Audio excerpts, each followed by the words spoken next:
दुख की बात है कि फकीर मोहम्मद खान साहब हमारे बीच नहीं रहे, लेकिन जिस हालत में उनकी मौत हुई है ये एक सस्पिशियस मसला है। हमें डाउट है ये सुसाइड नहीं है, ये एक साजिश के तहत इनको कत्ल किया गया है।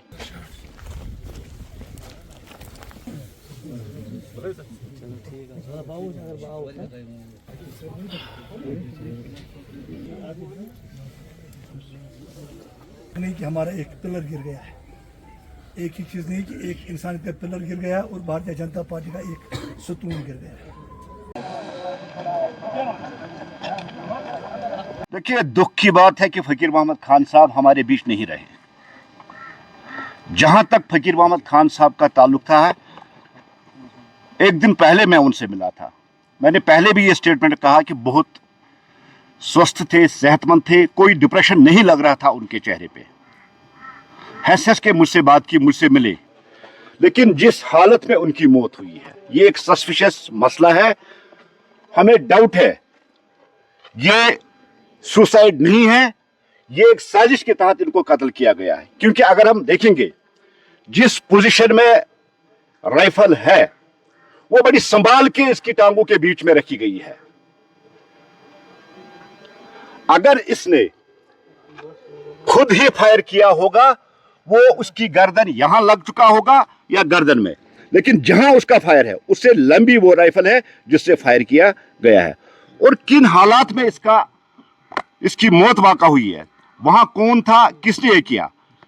पुलिस ने तो पहले स्टेटमेंट दे दिया, लेकिन हम पुलिस से गुजारिश करना चाहते हैं, आपकी वसादत से, डीजीपी साहब से, आईजी साहब से, एसएसपी श्रीनगर से हम गुजारिश करना चाहते हैं इसकी तह तक पहुंचा जाए। हमें लगता है कि ये सुसाइड नहीं है, ये कत्ल है। कातिल कौन है उनको बेनकाब करके समाज के सामने लाया जाए, क्योंकि फकीर मोहम्मद खान साहब भारतीय जनता पार्टी के बहुत बड़े लीडर थे।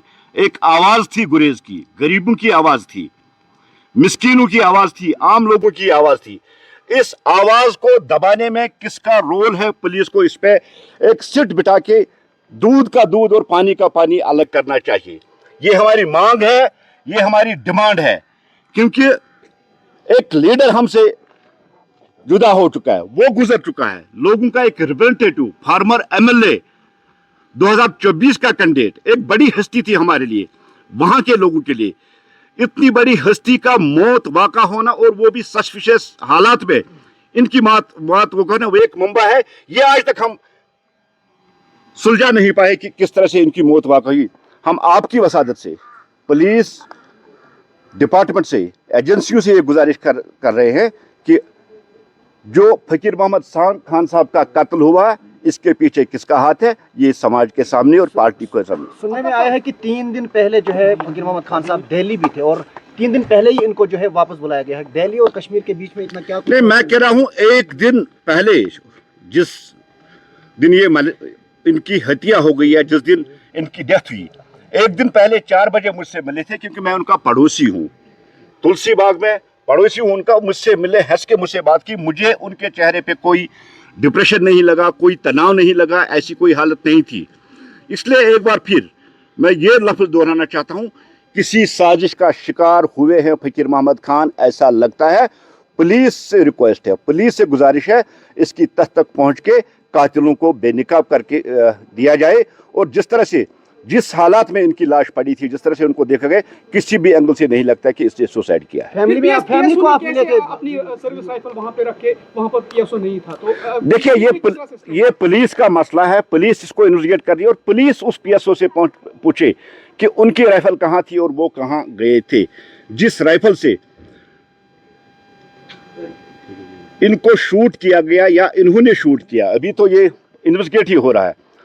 पुलिस उससे पूछे, पुलिस पीएसओ से पूछे, पुलिस उस पुलिस वाले से पूछे, और पुलिस को उन दोनों लोगों जो वहां थे उनसे भी पूछना चाहिए उस वक्त आप कहां थे, उनकी कॉल डिटेल्स। और सबसे बड़ी बात, जहां तक उनकी फैमिली के साथ हमारी बात हुई है, कुछ देर से उस ब्लैकमेलिंग हो रही थी, उनके जो बैंक अकाउंट्स है, हम यही उनसे गुजारिश करते हैं फिलहाल उनको फ्रीज किया जाए।